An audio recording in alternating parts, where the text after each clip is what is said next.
Hi, and welcome to the Art Tips podcast.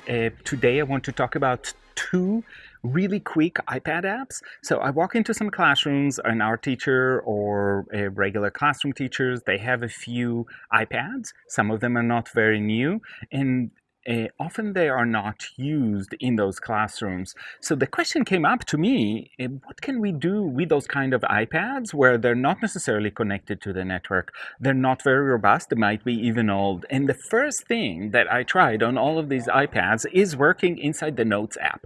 Notes comes with every device. Um, in every tablet, and there are different versions. I'm going to talk obviously about the iPad and the Apple version, but other tablets have similar features. And this is a Notes app. Very, very basic. You don't have to pay for it. You don't have to ask for any permission or anything else. And nobody has to log in. So that's great. That's always something we think about. And you can see that once you go inside the notes and you say, I want to draw or write, not type, you have a variety of tools you can use. So you can use this one, and you can choose a color and you can start writing. If I want to make it thicker, I can make it thicker.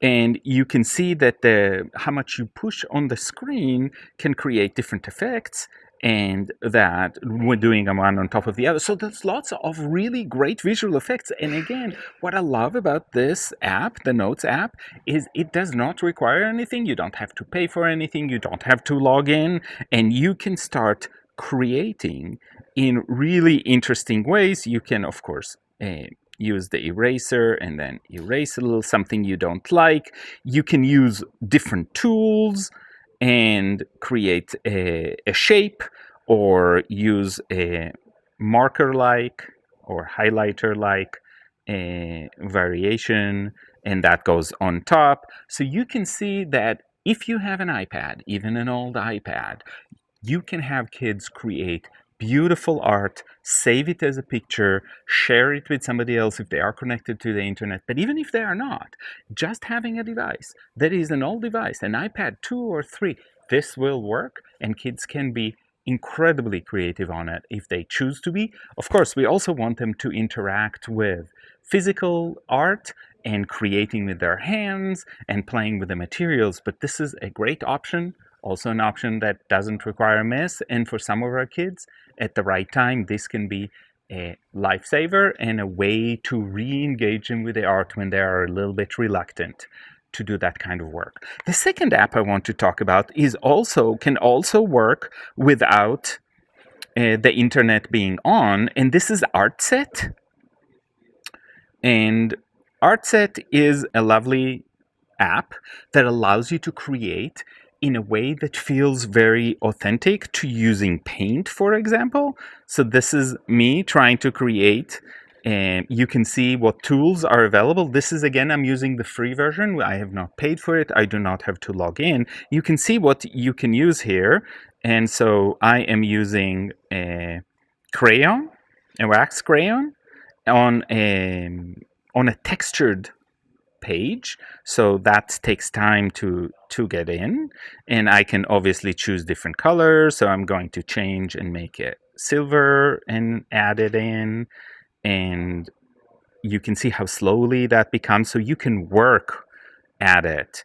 And there are different palettes, so there's a lot of choice in this app when you are choosing materials. Let's take, for example, a pencil, and so I can draw with a pencil, or I can choose a silver metallic paint. And so you can even see brush strokes, which is an effect I love in this app. So you can actually create and see what the effect of those brush strokes are and how it mixes with the colors underneath. So there's tremendous amount of work that went into this to really emulate paint. Again, I don't think it replaces paint, but it adds to paint, and it allows us to play with what paint will do in any kind of picture. And for example, I can add an element in watercolor, maybe change the color a little bit and do a little bit of red, and you can see how the water almost smooshes around and reacts in a very watercolor way. And I think that that's just fabulous as the amount of work that they have done to make that there. The great thing is, which is different than other when working with paint in the real world, of course, is the ability to erase, which is available here just like it is in the other one.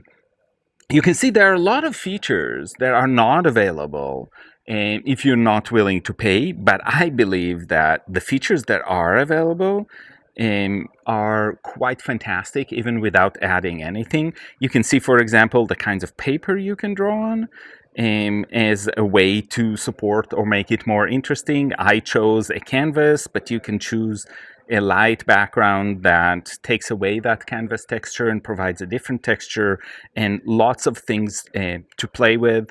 I do love playing with the paint more than anything else, and you can see the mixing here of the red with the gray or with the silver, and how slowly it overtakes if you just layer on the paint. But again, those features are fantastic.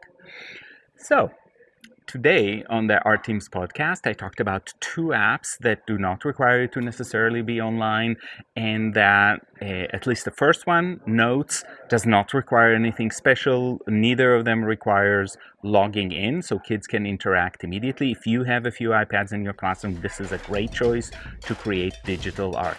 And I'll see you next time on our Art Teams podcast.